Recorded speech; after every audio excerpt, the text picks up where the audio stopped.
Good evening, Pine congregation. I am Camille Stedney, and I am welcoming you to the Week of Prayer Revival. Um, so please bow your heads and close your eyes as we are about to pray. Dear Lord, I just want to thank you for all the many blessings of waking us up this morning to receive the blessing that Pastor Michael will be giving us today. I hope that you bless our souls and renew us as we hear the word today. And just I pray, amen. Man. Amen. Good evening, everyone. We are so happy that you have tuned in tonight for another powerful night of preaching and fellowship. We are so grateful for the word of God that has been coming through the men of God, Pastor Michael Polite. What a word on last night as he broke it down. Let's wait, let's pause. And man, that was some meat. That was some word in due season for me. And I know for many other individuals. And you're going to be blessed again on tonight. We just want to remind you that we are praying for you. We are praying for this entire week of revival. We're praying for everyone who's tuning in. And we would like for you to submit your prayer request. Put it in the chat line, and we're going to get those. And we're going to have a time of prayer on Friday evening, just focusing on you and your prayer requests. And finally, we just ask that you will invite your friends and everyone to come on online and just check out this wonderful service that is taking place ministry for you.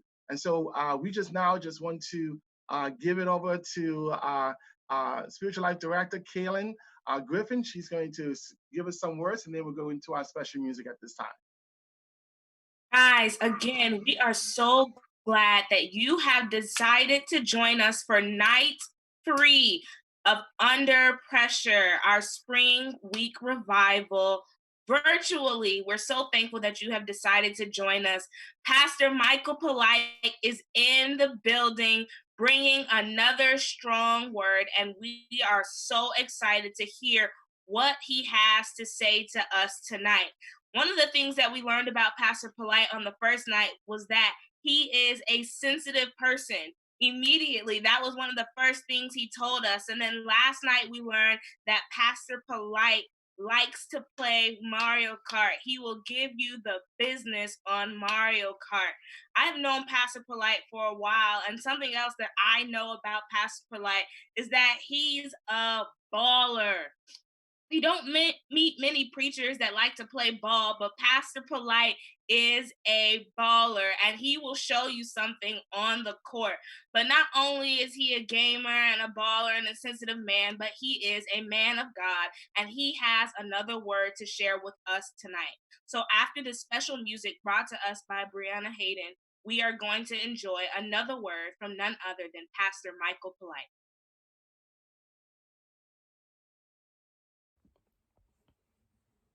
When I walk through deep waters, I know that you will be with me. And when I'm standing in the fire, I will not be overcome.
Receive it 100%. I want to thank Brianna for that amazing special music.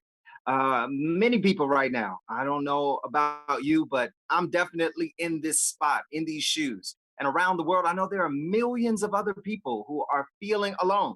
And nothing like self quarantining, especially those who are self quarantining all by themselves. That's been like a missing story throughout our COVID-19 pandemic, that many people are not self quarantined with people, with family members, with friends. But there are thousands, if not millions of people, possibly even billions of people all over the world that have had to go into quarantining by themselves. And what a reminder that regardless of where we are or what's in our environment, what's not in our environment, we can rest assured that we are not alone. So as we kind of use that momentum to springboard our topic tonight, I just want to welcome you back for night 3 of Under Pressure, How to Fight Anxiety.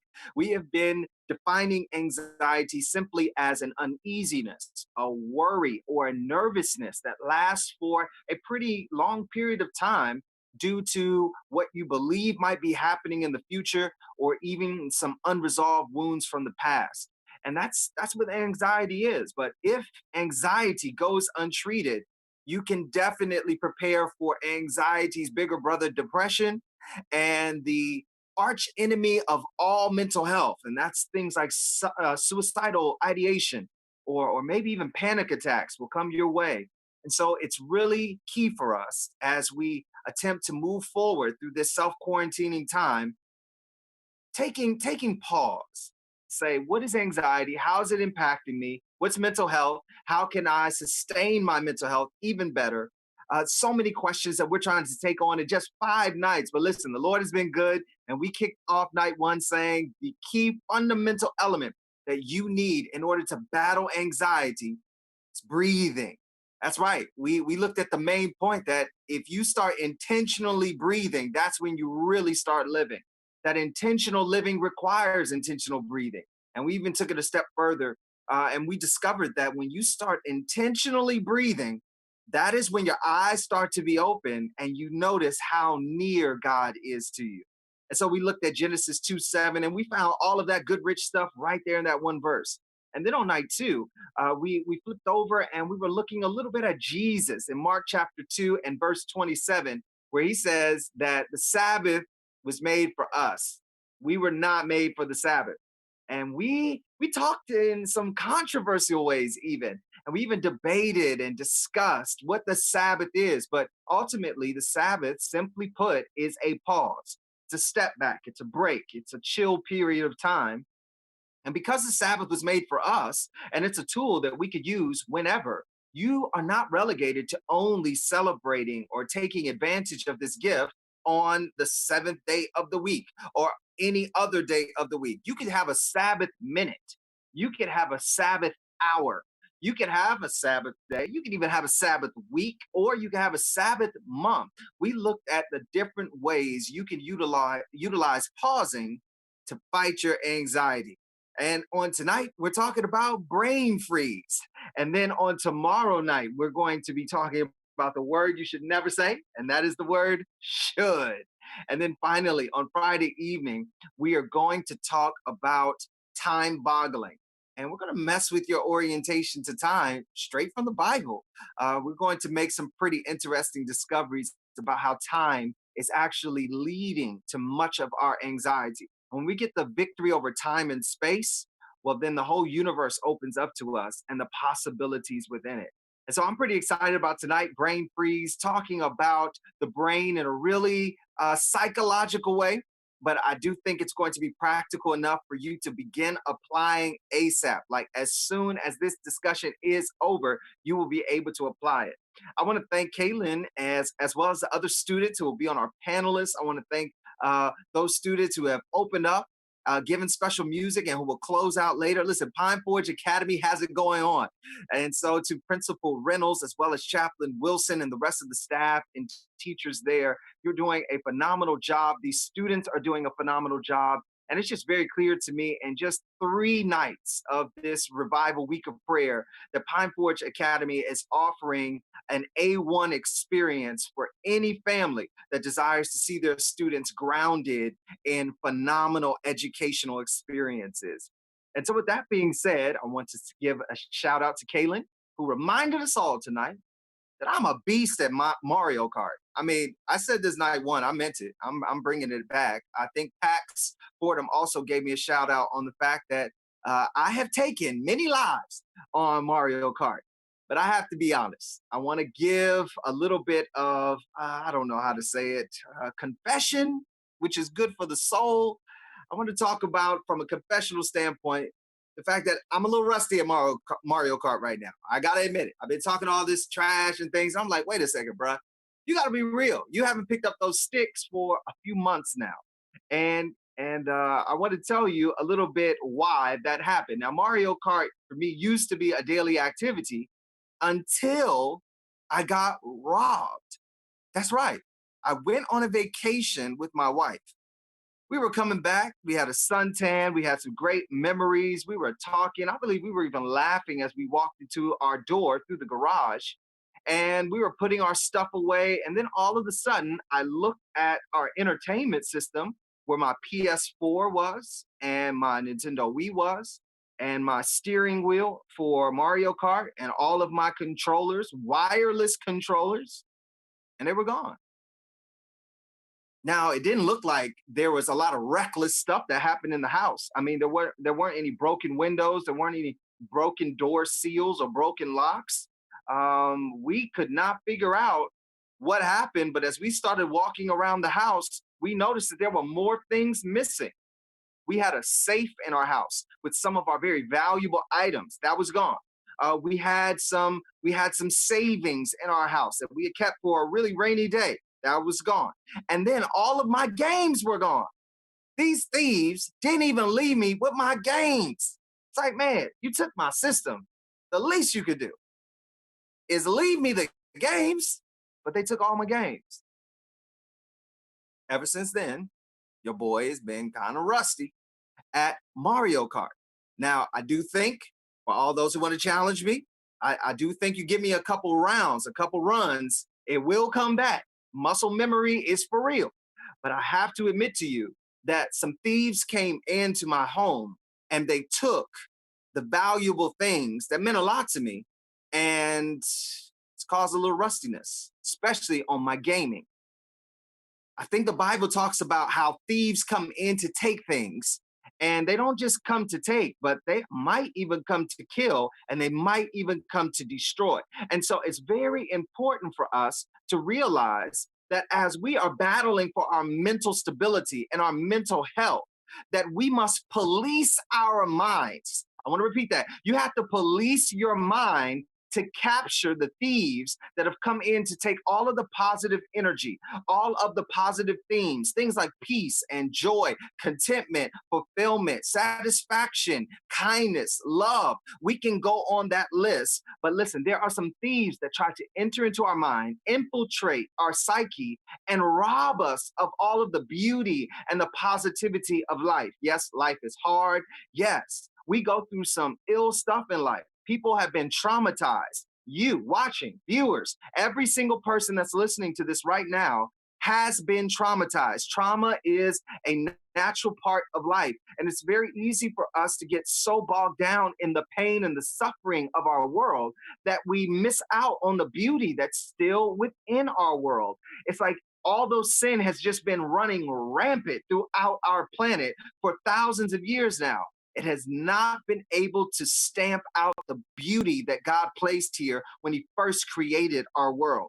And so we have to do our job in policing our environment, not only external, but particularly internal environments, in order to secure all of the good things, all of the treasures, all of the beauty that we want to keep, that we are attached to, that we actually have a high value for. And so I want to turn your attention to 2 Corinthians chapter 10. We're only going to read one verse there once again, and that is verse 7. And what I like about verse 7, I want to back up and just read 5.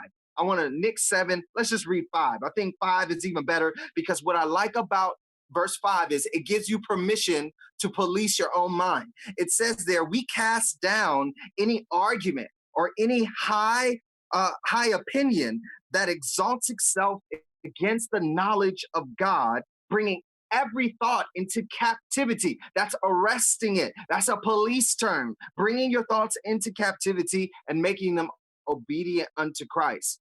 So as it pertains to anxiety, depression, suicidal ideation, all of these emotions start with the thought.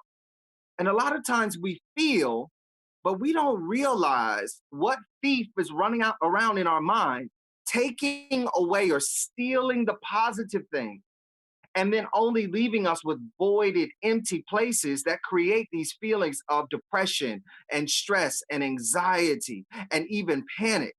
Listen, when I live throughout my day, there are so many times where I feel some kind of way. Have you ever looked at somebody and just started feeling some kind of way about them? Like, be honest. Like, they didn't do anything to you. They didn't say anything to you. But like, it's just like, I don't know what it is, but I'm not feeling that person right now. Or I'm not feeling being here right now. Or I'm not feeling you right now. And you don't have a good reason for it. It's just that it's a feeling you have. Well, a lot of people are living based upon their feelings, but they haven't traced those feelings to a thought. Before you feel, you think, whether you realize it or not. And most of the time, we have the situation inside of us, especially in our minds, to where we notice the feeling, but we don't notice the thought. And so we cannot arrest that thief, that criminal thought that has come in to rob us of the good stuff that makes us feel great about life and living. We don't notice it. All we do is feel the feeling. We only feel the anger. We only feel the depression. We only feel the helplessness. We only feel the hopelessness. But all of those things are secondary emotions that are based upon a primary thought. And let me tell you, if you really want to start having some fun taking control of your brain, if you really want to have some fun taking back and empowering yourself to really guide your life towards some really amazing places, then you have to first start noticing what thought is causing what feeling. That's the main point for tonight. What thought is causing those feelings? Now, the Bible says that we have been empowered by God as believers. Our big brother Jesus has empowered us to police our own minds. So yes, I do believe in counseling. I do believe in therapy. I believe in having mentors. I believe in having accountability partners. These individuals are great to help us as we attempt to police. However, you can begin policing your own mind even before you get into contact with those entities, those types of people. You've been empowered to take care of your own mind. And that starts with you being able to trace your feeling back to what thought created that feeling. Now, here's why this is so important. And this is why tonight's discussion is called Brain Freeze. Because when you want to arrest something, we hear it and we see it from television to real life. And man, I just want to pour out a little Dasani water right now for all of those who have had to hear law enforcement say freeze and they've had to put their hands up and they have had to go through that panicking moment where someone is about to arrest you. Like, here is a serious story, a time when I avoided arrest. So in college, one night, I decided to finally go after getting a date with a young lady that I had my eye on for a little bit of time. And I finally got the courage up and I just shot my shot. And I said, yo, excuse me. Ma'am, would you like to go with me? Now, your boy was a little bit more smooth than that, but that's exactly how I felt inside. I could barely get it out of my mouth. Can you come with me? Oh, not can you. Are you willing to come out with me? And she said yes. I was like, okay, that's when all my cool came back. And I was like, yeah, you know what's up. You know you've been feeling me. You know how we get, we're all nervous and shy on the front end. But then on the back end, we want to act like we had it in the bag all the time. That wasn't the case. I was nervous. She said yes. We went out on a date. Date went really well. Came back to my dormitory after dropping her off to hers. And my dean meets me at the front door. And he says, Mike, I need to talk to you. And I said, sure. One panic, one nervous. Brother hadn't done nothing wrong. Then he says, 2 police officers were here with a warrant for your arrest. Oh, me? No, come be me. I mean, is it just because I'm black? That's what it is. I'm out here in the Midwest going to the school. I should have gone to Oakwood where there are a lot of other black folk, but I went to this school instead where there aren't that many, and now cops just tracking down black brothers in dormitories. No, that's not what he said was the case. He actually said it was because I had an unpaid traffic ticket, and because I had not appeared in court to either argue it, debate it, or ask the judge for some leniency, the warrant had been issued, and this is my address. And it just so happened that I was not in the dorm. If I was in the dorm on that night, they would have arrested me for an unpaid traffic ticket.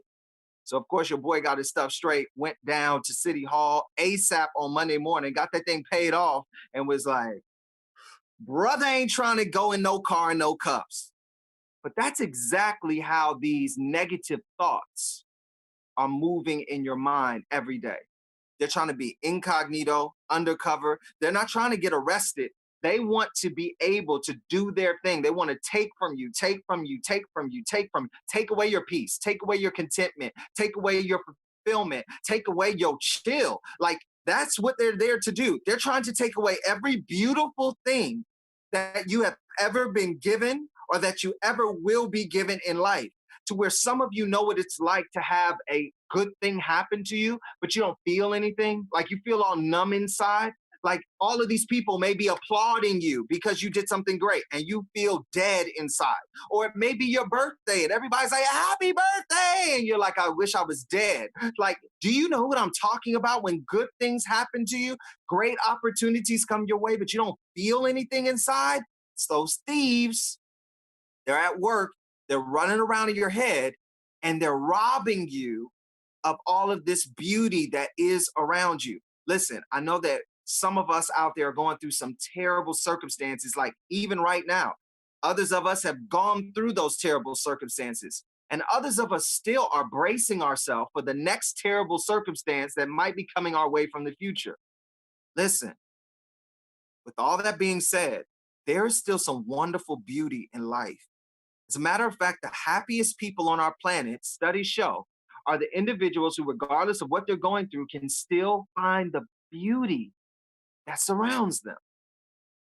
That's why we got to arrest, bring into captivity every thought that tries to exalt itself up against the promises that God has given us, that tries to rob us of all of the things that God has said we actually have.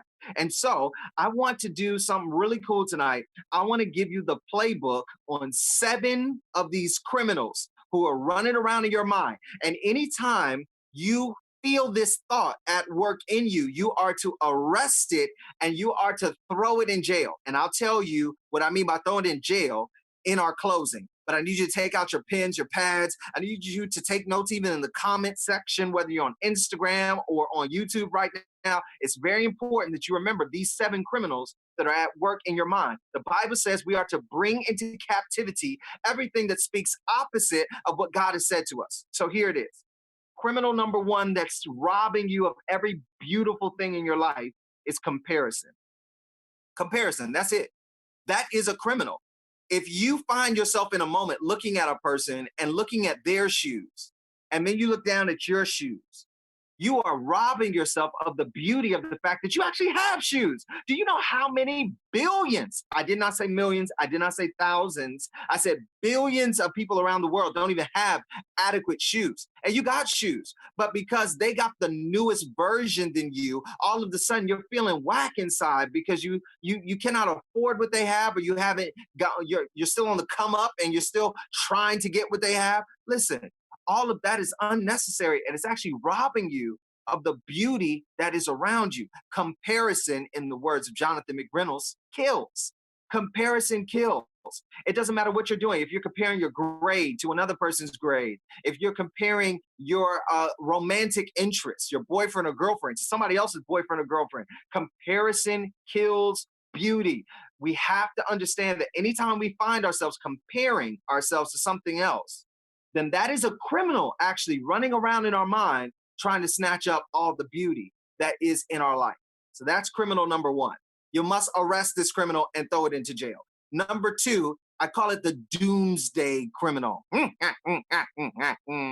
Doomsday Criminal, what is that? That is the villainous criminal that runs around convincing you that something bad is about to happen. And I know I'm talking to somebody out there who is superstitious as a mug, and you're always bracing yourself for something bad that is about to happen. And you know what happens? You end up proving yourself right. It becomes a self-fulfilling prophecy because you expected bad to happen. That's exactly what you attract to your aura. That's exactly what you attract to your being. The things you think about most are what you attract to yourself most. And this is a universal principle that we can even find in the Bible. Some people outside of the Christian faith call it the secret or the law of attraction or the law of magnetism. But in the Bible, it simply says, as a person thinks in their heart, so are they. So whatever you're thinking about the most, that's what you become. That's what you attract. And if you think bad is always coming and bad is always going to happen to you, there's no way you could ever enjoy the present moment. It's just not going to happen. You'll always be bracing yourself for the next catastrophe that's headed your way. Like any opportunity you have, it's not going to work out. Or any award you receive, they really didn't mean it. And they're probably going to take this award away from me in a couple of weeks anyways. Or any type of thing you're looking forward to, whether it be a trip or whether it be a job opportunity, whatever it is you're looking forward to, if you always think something bad is going to happen instead of the good, the bad will happen. That is a criminal. Criminal one, comparison. Criminal two is doomsday. Criminal three is blame. And criminal three has twins, okay? These are twins. Blame. It's a brother and sister. Twin one, the brother, is when you blame yourself. Twin two, the sister, is when you blame others. Now, blame is all about looking at what you don't like in your life and blaming it either on yourself or blaming it on others. Like, the only reason I'm not where I'm wanting to be is because of my daddy or because of my mama or because of my siblings or because my friends don't really have my back or because my teacher really don't know how to teach. That's the only reason I'm failing this class. That's blame. Or you might say, the only reason I'm not where I am in life is because I'm whack, because I'm not smart enough, because I'm not an achiever, because I've never been able to do anything good. And you start getting down on yourself, and that self-pity weighs you down, and there's no way you can walk a beautiful, liberated life with blame. Listen, it is no one's fault. This is where you are going to start attracting beautiful things to yourself. It is no one's fault that you are what you are. The thing that makes us who we are is our own decisions. It's our decisions. Now, we all go through tough stuff that are not our fault. And we all go through unfortunate circumstances that we wish we had never gone through. But let me tell you, I have met person after person who's gone through way worse than what I have gone through in my life. And yet it seems like they're happier. They're just overall happier in life. What's the difference? The difference is their choice versus my choice. I choose to blame myself for what I don't like in my life or blame others for what I don't like in my life instead of saying, you know what? It happened. Life does suck sometimes. However, I'm going to make a decision in this moment to find the beauty that's still around me, or I'm going to take this moment to plan my way into the life that I want. I have control over my life to some extent. If there's anything I can control, it is this very moment. And I'm going to use this moment. I'm going to take a breath. I'm going to pause and find my Sabbath moment. And I am going to plan my way into a better life. Blame will rob you of your beauty. Number 4, criminal, fortune telling. Fortune telling. Now, what is fortune telling? The fortune telling criminal is anytime you are always living in the future. Like, stop and pause throughout your day and notice how often you're actually thinking about stuff that's going to possibly happen in the future or that may come in the future. This is why Jesus says, do not worry about tomorrow, for tomorrow will take care of itself. Jesus is actually saying, yo, fight and arrest the fortune-telling criminal. You do not have to know the future in order to have a blissful life. As a matter of fact, the more you live in the future, the less blissful your life will be. It is because it is the present moment that matters, because it's the only moment that you're guaranteed. You're only guaranteed right now. You're not even guaranteed tomorrow. Sadly, we're not guaranteed the next hour. And we've heard stories throughout this COVID-19 pandemic of people who have been here 1 hour and are now gone the next hour. We're not guaranteed the next hour of our life. And so we have to pause and chill ourselves from always living into the future. Stop trying to fortune tell in order to be happy. Your happiness is found in this present moment. Number 5 is regret. If fortune telling is the criminal of the future, regret is the criminal of the past. You got to arrest it. Anytime you start feeling regrets for something you might have done, regrets for something you did not do in your past, you got to let that go. You got to arrest it, because there are no such things as regrets. There are simply lessons learned. Like, even your failures are just lessons.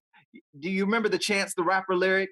The one where he's also featuring Cardi B? And he says, I turn all my L's into lessons, right? Instead of calling them losses, I'm gonna call them lessons. And that is what you do. You gotta arrest regret. Regret is not gonna help you. Like, thinking about how bad you are isn't gonna help you. Thinking about how much you need to improve will not improve your life, and it won't bring beauty your way. You gotta arrest regret. Number 6, mind reading. Ooh-wee.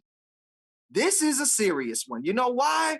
Because I know somebody watching this just today was looking at somebody and said, I know what they thinking. I know what you over there thinking. Yeah, I know you thinking about me. What you got to say it to my face, right? And then that thing escalates, and that's when keeping it real goes wrong. And all of a sudden you find yourself in a space you should have never been in, because you over here trying to think for other people. You're trying to mind read. Like, the next time you feel like somebody got beef with you, or you feel like somebody feels some kind of way about you, or you are sitting back trying to figure out what are people saying about you, just ask them. That's it. Just ask. Just go up to them and say, yo, I've been feeling, and I don't know if this feeling is accurate, but I've been feeling like you don't vibe with me well. Like, do you have a problem with me? Now, some people may not be honest. I give that to you. They may lie to your face and say, no, I don't have no problem. We cool, da-da-da, when they actually were bad-mouthing you on last week. That doesn't matter. It's not about them. It's about what you can control. And all you can control is asking people instead of mind reading. Mind reading is one of the ways we try to protect ourselves from hurt and pain. We almost think like, if I can beat you to the punch, it won't hurt so bad, right?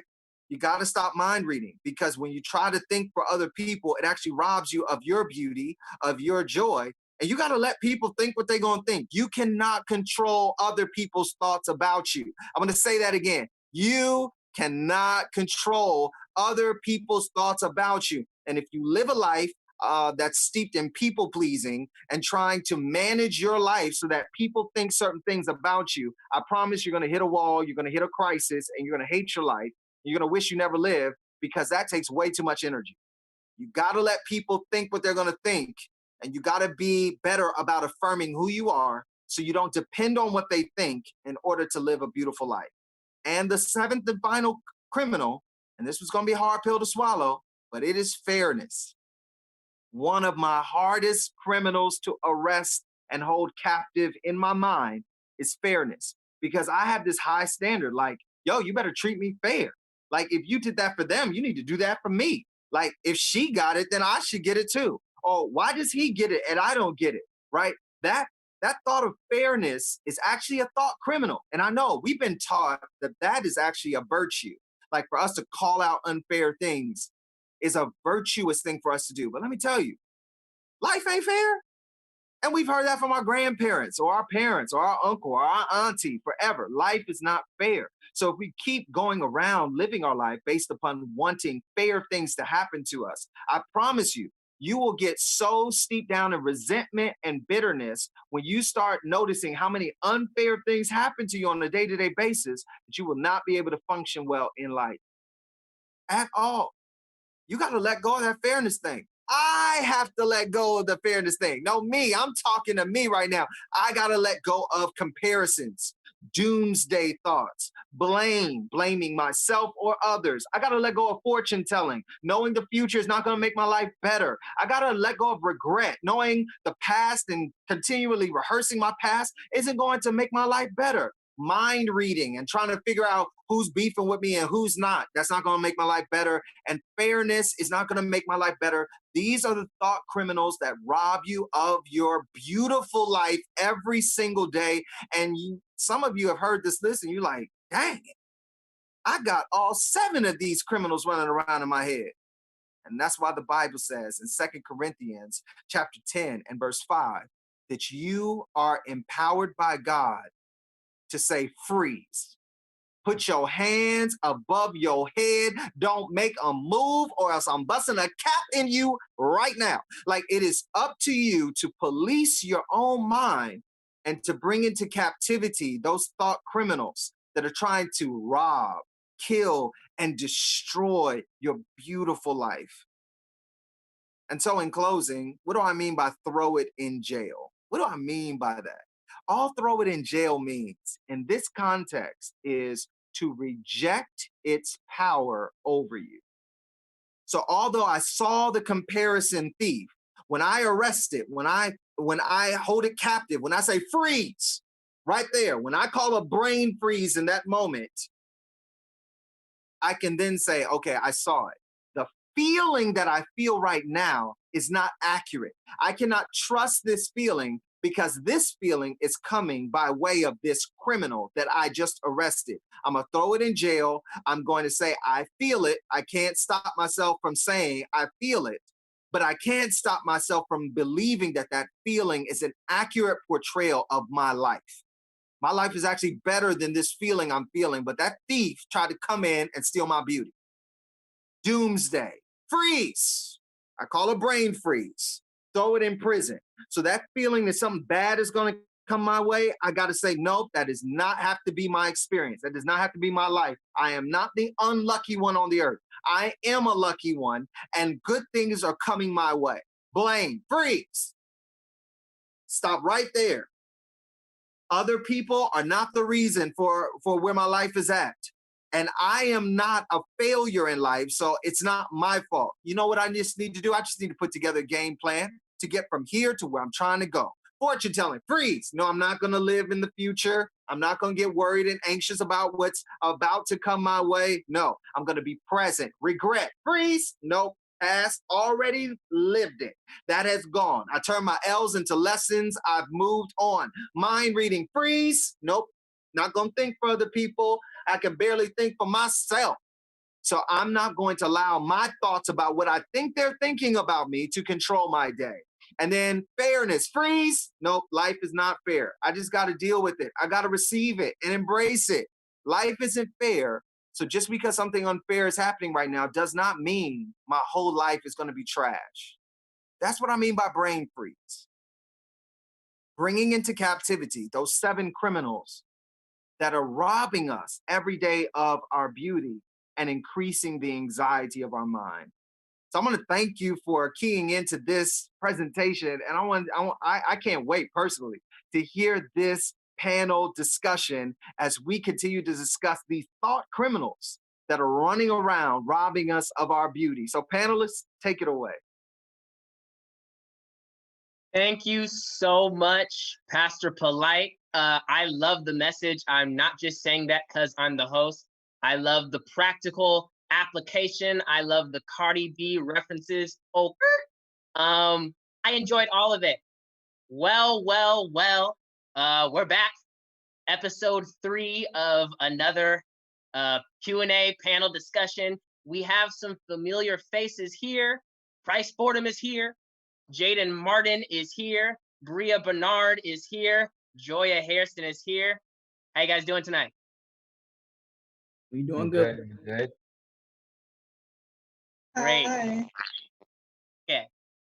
We're gonna get right into it. Pastor Polite, I loved how you gave us these descriptions of the thieves that are in our mind. I definitely related to the idea of the blame twins, cousins, because definitely that brother twin you said that's always blaming themselves, they're always running around in the city of my mind, and I really gotta tell them to freeze sometimes. I really could relate to that. So I want to start off asking my panel, and I'll just throw it in the air, whoever wants to take it first. What are some thieves? What are the criminals that maybe you can identify with or you personally can relate to? One thing for me, um, I think me personally, I would count this as a thief. I tend to make up excuses for things that I know I should be doing, like reading my Bible or getting closer to Christ. I feel like I tend to make excuses. I got one. I don't tell anybody this. This is between me and God, so y'all are special today. But there is one thing that happens to me a lot. It really bothers me. Whenever I am listening to gospel music or I'm in church or reading the Bible or praying, some thought comes to mind saying, Christ, you don't believe any of this. Why are you doing this? So that's what I'm like these. I'm like now Pastor Blight told me to put that in the trash. I'm really learning that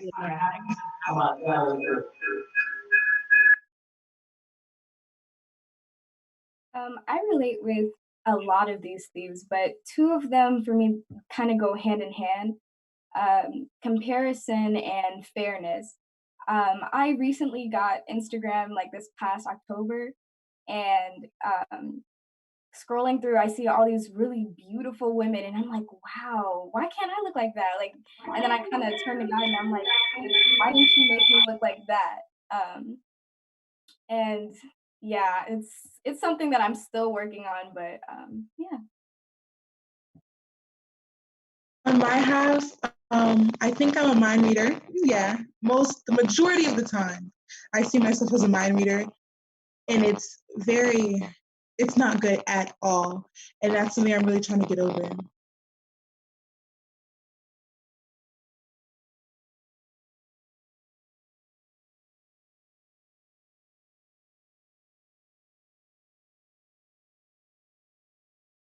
Pastor Polite, is there a criminal or a thief that you might identify a little bit more than the others? Fortune telling and regret are two that, man, they're just killing me softly, brother. Killing me softly. From the fortune telling standpoint, I think I have this very active imagination. So most of the time, you might be talking to me in a conversation, and in the same conversation, I'll be thinking about what we're going to be talking about 2 minutes from now in the future. I mean, it's just like OCD out of control, how often I'm thinking about the future. And then the regret one, man. I mean, the reason why I quoted that Chance lyric was all because when I heard that lyric, it really started showing me that I gotta move away from regret. I'm very hard on myself, very hard on myself. It's almost as if I have this unreasonable standard for my own life.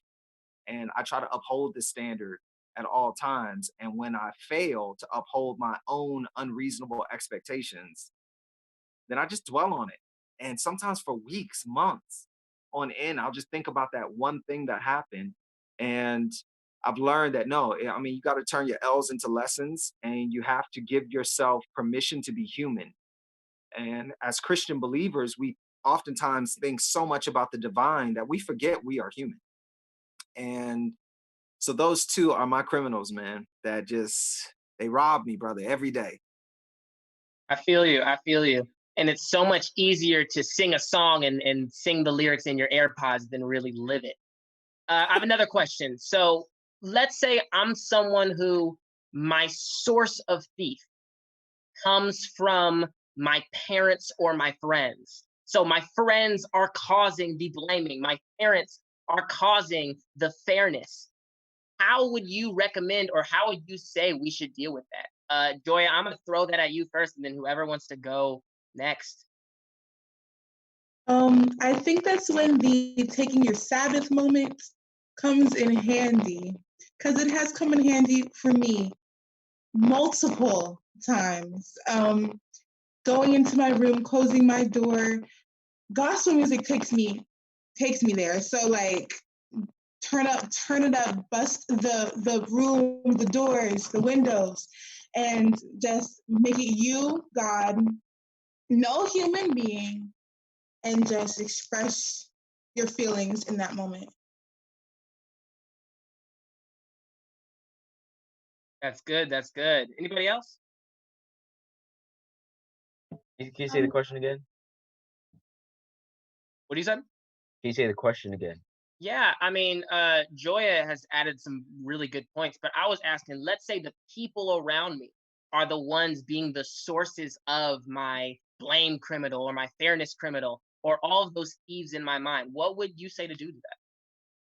Well, I mean, me personally, when stuff like that happens to me, I just go outside, take a walk, I pray about it, and then if that doesn't help, I reach out to someone close to me and I talk to them about it and see if we can relate in a way to help me feel better. I got one. If your friends, your family, all that are really messing you up, y'all gotta cut them off. Y'all always talking about cutting people off on New Year's, and that really pisses me off. But this is when you can actually cut them off. If they're messing up a relationship with God and all that, you can say bye bye. It's nothing wrong with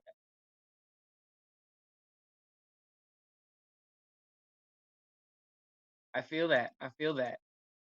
Now, Pax, I want to jump in right here because I want to take the opportunity to point out that there is a criminal afoot right now as we speak. And I loved your question because I think your question brings out that criminal beautifully. You said, what if it's your parents that are causing the criminal or your friends that are causing the criminal? That's actually that twin sister. That's blame. That's a perfect example of the blame aspect of looking at our external environment and saying, this is why I'm feeling this way, or this is why I'm thinking this way. And that's when we can step back and say, okay, it's not them. And I like what Price just said when he said cutting people off. It's like, okay, it's not them, it's really me. But for me to get to a healthy place, I need to get some distance. And I think it was Joy who said, yeah, my distance isn't like running away to Australia. My distance is I'm going to go to my room, turn on some gospel music, get my Sabbath hour or Sabbath minutes in, and then be able to re-engage from a healthier place. So I love the whole aspect of taking personal responsibility for what we're feeling and then doing our due diligence to move ourselves to a position, whether it be through deep breathing or Sabbath moments, to get the necessary distance to get our stability correct again. That's really real and practical because we go to a boarding school where some of us at times may feel like we want to take a trip to Australia. So I definitely do appreciate that. Another question I wanted to ask, and I'll throw this at Jaden first. Let's say I'm someone who deals with the future fortune telling thief. I deal with the person telling me things 20 years from now, 10 months from now are going to be terrible. But I can't really, my life right now almost makes it seem like that's going to be true because right now I'm suffocating. Right now, my life is causing me to struggle. So if you really think about it, it almost feels like things are going to be bad. What would you guys say about that?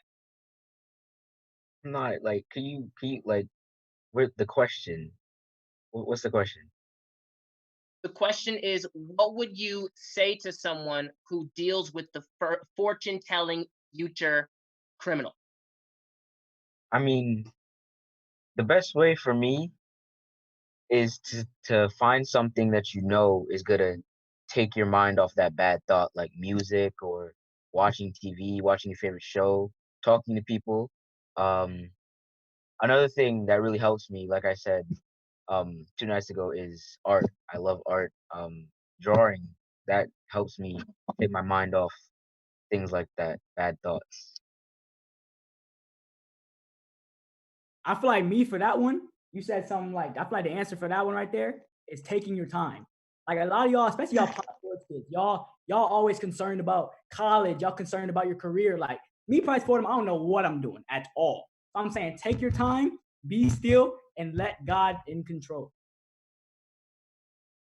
To jump in right there, I have been dealing with not knowing what my future is going to look like after this graduation month, and my patience and my prayer everything has been falling in my lap, and so being patient in the situation has gotten me through it.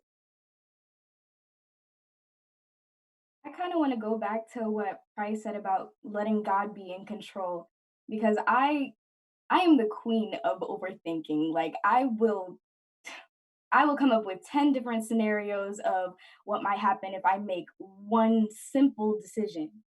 Um, and I think a lot of us do that. And what we have to realize is we cannot control the future and we cannot go back and change the past. So we have to trust God and know that He has a plan for us and He's perfect. So whatever He wants for us, that's what we should want as well. I feel that. Pastor Polite, any thoughts? Well, I mean, the fortune telling and the regret criminal, you know, they homies. They run the same streets together. They just running in different directions, but they always meet in the middle, and that's our present moment. Um, they really cannot control the past or the future. They can only get us to live there in the present moment. And so presence is the key to contentment and bliss on this planet. It's how can I exercise the discipline in this moment to believe that my future will be taken care of. And when I get there, I'll be ready for whatever comes. And that my past has already been lived. So I might as well take the lessons with me, but leave the things in the past and use all of that in this present moment to find that space of contentment that I'm looking for. That's real. I love it. Another question. Wondering what you guys think about this one. Gonna throw it out. I want to hear from everyone. Out of all of those criminals, comparison, doomsday, blame, regret, the mind reading, the fairness, what criminal, what thief do you guys think teenagers generally are dealing with the most right now? Maybe you could think about our school, maybe just think about your friends. People our age, which one do you think we're dealing with the most? In my opinion, I feel like a lot of us we do a comparison the most. All of us we want to get flat, we want to be able to dress, we want to be able to hoop, want to be able to sing, want to have good grades, all that stuff. So we be comparing ourselves to everybody. Feel me? I feel like another thing is overthinking. I feel like a lot of people at conference tend to overthink a lot of things, and because of that, that can lead to certain things like thinking a certain way about someone, or or I don't know. I lost my thought, but I feel like overthinking is a big one. That's good. Yeah. I think another one that we struggle with is mind reading. Because I've seen so many situations where people, like the pastor said, people will start up beef like for no reason. They'll think, "Oh, she thinks I'm weird. I'm not gonna mess with her." Or, "Man, I shouldn't start this friendship because like I don't know, she's been giving me funny looks lately." And like I know for me, I do that too. But sometimes people just have resting mean faces. They may not like have an actual issue with you. You know, you're just assuming the worst. So yeah.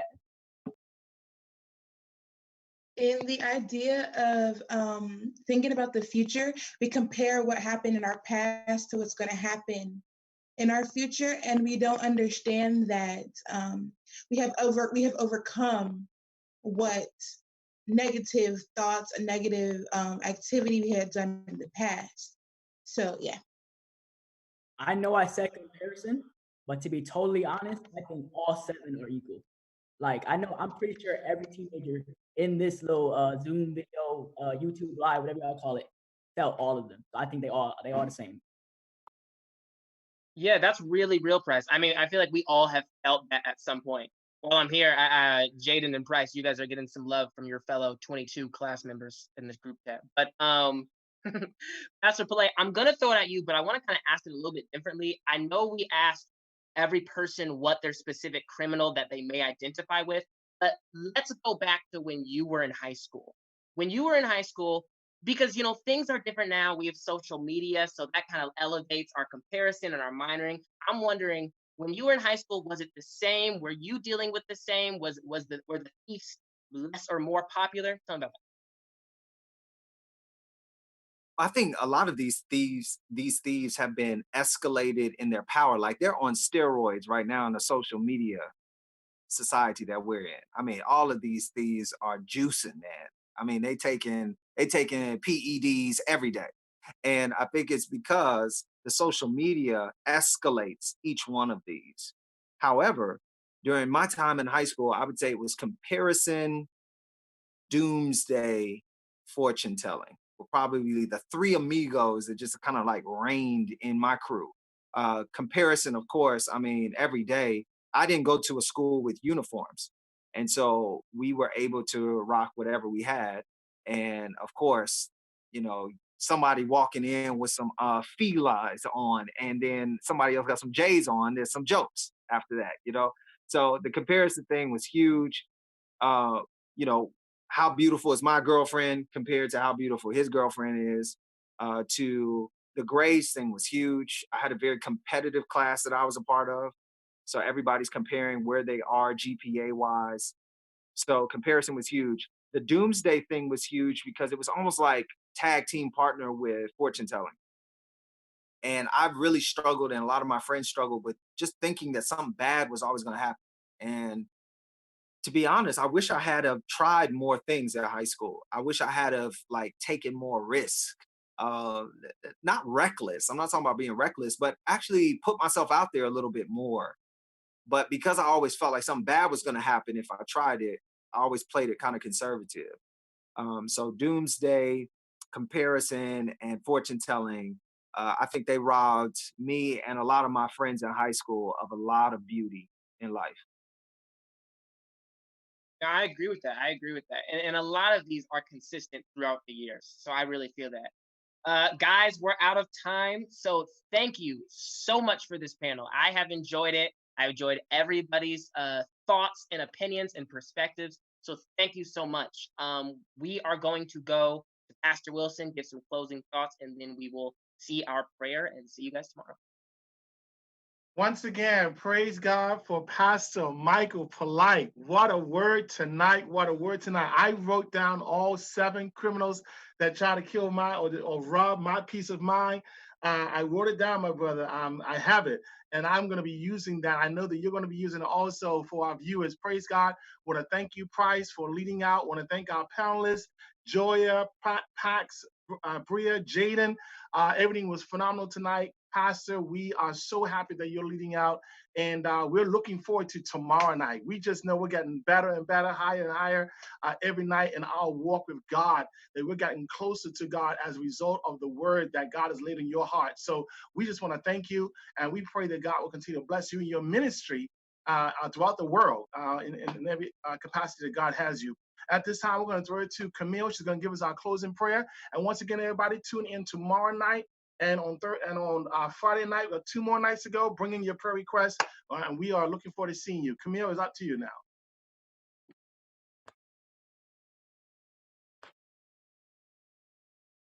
Please let's bow our heads and close our eyes.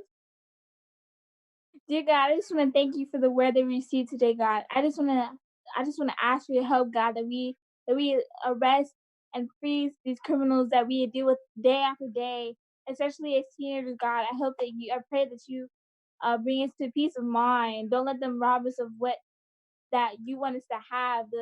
Help us to get rid of comparison, mind reading, fortune telling, all of it, God.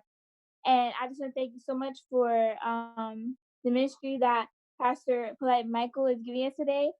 And I hope I continue to receive the blessings for the rest of the week. And just I pray. Amen.